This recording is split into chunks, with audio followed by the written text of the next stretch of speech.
चालणार आहे सगळी तयारी? तुम्ही फक्त इशारा करा, एक माणूस बी घराच्या बाहेर पडू देणार नाही. अरे अजून किती लपतो आता लपलाय ना. हो कांता शेठ, ती रावसाहेब लई बेकार माणूस आहे. ही देवी समोर दारू पिऊन गेलेले विसरले नसेल.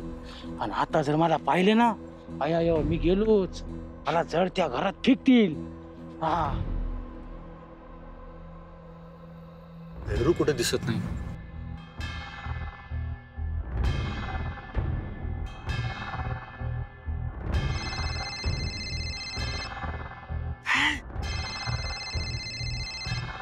हा बोला ना युवराज भाऊ. अरे भैरू, कुठं कट म्हटलास? हे इथे जवळच आहे मी.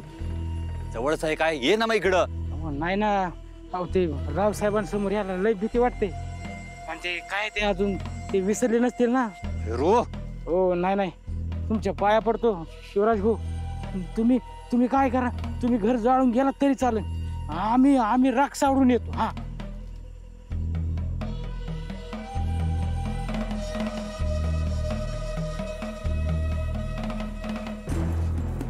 दादा चला. दादा चला, त्या मुक्ताला जाळून टाकूया तिच्या घरात सकट. सारंग भाऊ घरात असतील ना, त्यांना काय व्हायला नको. बाप आहे मी त्याचा. कोणाला वाचवायचं आणि कोणाला पोचवायचं बरोबर कळतं मला.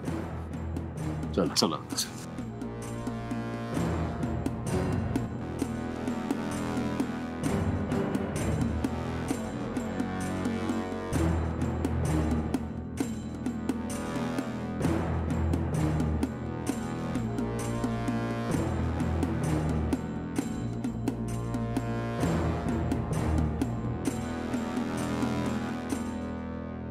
सगळी तयारी नीट झाली ना?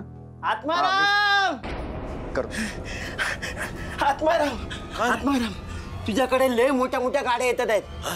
सगळ्यांच्या हातात जळत्या मशाली आहेत.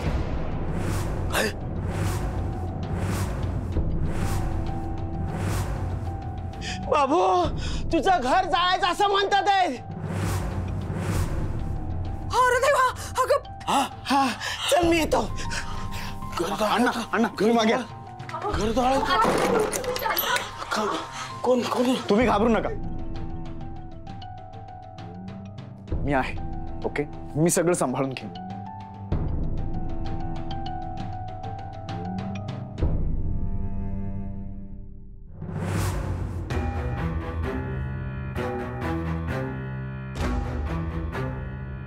दादा, हेच ते घर.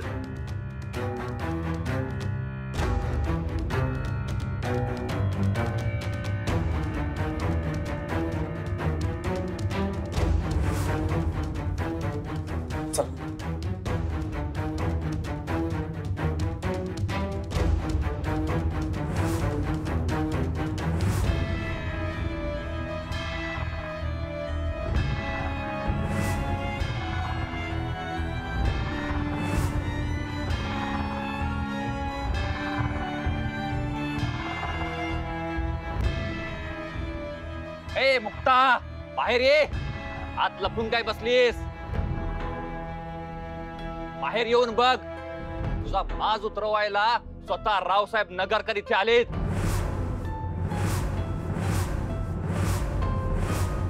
तू तुझ्या हाताने तुझ्या कुटुंबाचा जीव धोक्यात घातलायस.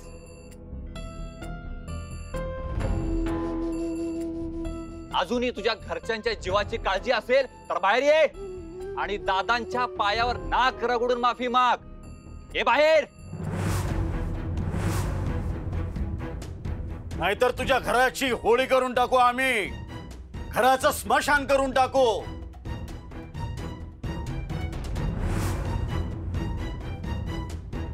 मग अंत्यसंस्काराची गरज लागणार नाही. मुक्ता बाहेर ये, नाहीतर या जळत्या मशाली तुझ्या घरावर पडल्यास म्हणून समाज.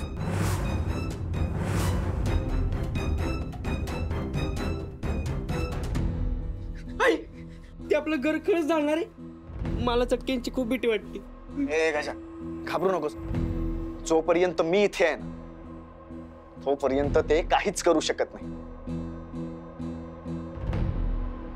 भक्ती, भक्ती, अरे अरे या लोकांना हलक्यात नको घेऊ. ते खरंच तुम्हा लोकांना जाळून टाकणार आहेत. तू एक काम कर, दरवाजा उघड आणि पटकन बाहेर ये. अरे बाकीच्यांना मरू दे, मी करीत तुझ्याशी लग्न. तुला एकटं नाही पाडणार. तू बाहेर ये, नाहीतर आत येऊन मी तुझ्या भांगात कुक्कू भरून तुझ्याशी लग्न करीन. शेठ, ए कुसुम, अरे सोड ना तिला. तुला जा म्हणलं ना.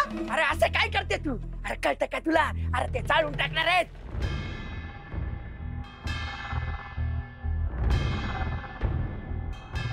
ए कुसुम, अरे मारलं रे.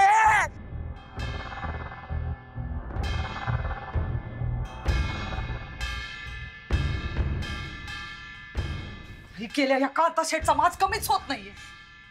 दुसऱ्याच्या चितीवर आपली पोळी भाजून घ्यायला पाहतो. एवढ्या या पाय लावून पळाला तरी परत आलाच. त्याला घोळक्याचं बळ मिळालंय, दुसरं काय. आज मी मेले तरी चालेल, पण आता याला अजिबात जिवंत सोडणार नाही. तू शांत हो. असं डोकं खरं नेऊन कसं चालत? हो, बरोबर म्हणते मुक्ता. आपल्याला काहीच चूक करून चालणार नाही. मी जो डाव आखलाय त्यासाठी फक्त थोडा वेळ थांबा. हे मुक्ता, आता बिळात लपून का बसलीयस?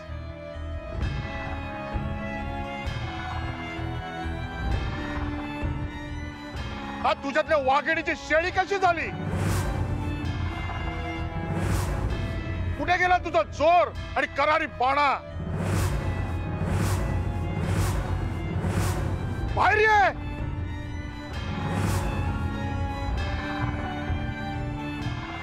हो, हे काय करताय तुम्ही?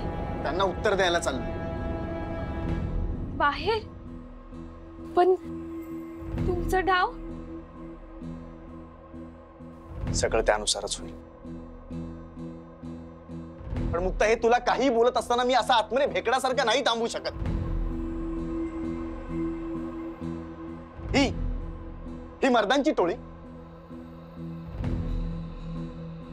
एकट्या बाईला बाहेर लढायला बोलवते. लाज वाटत नाही साल्यांना. पण ते हे विसरतायत की मुक्तापर्यंत पोहोचण्याआधी त्यांना सारंगला सामोरं जावं लागेल.